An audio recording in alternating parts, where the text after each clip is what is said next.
ძალიან მიყვარს ფანტია ბრინჯის ფლავი, მშრალი ჩირეულით, ფორთოხლისა და კომშის არომატებით. იმისთვის, რომ ჩვენი ბრინჯი ფანტია გამოვიდეს, აუცილებლად უნდა გამოვიყენოთ ბასმათის ბრინჯი.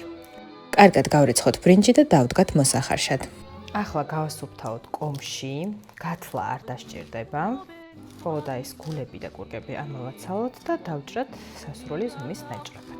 მე ყოველთვის უკეთებ ზეთს, თქვენ შეგიძლიათ კარაქი გამოიყენოთ, მე ცივის ჭამა მიყვარს და კარაქით მაინც და მაინც სასიამოვნო მისართმევი არ არის ჩემთვის. მოვშუშოთ კომში ჩირეული, ფორთოხლის ცედრა დავუმატოთ და წვენიც, რომელიც საოცრად უხდება და არომატებს აძლევს. როგორც ნახეთ, ბრინჯს ხარშვის დროს ცივი წყალი დავუმატე და ეს აუცილებელია არ გამოგრჩათ. და ბოლოს, რა თქმა უნდა, სიტკბო თქვენი გემოვნებით. საოცარი არომატები ტრიალებს ფორთოხლის და კომშის. მოდი ვნახოთ რა გამოგვივიდა.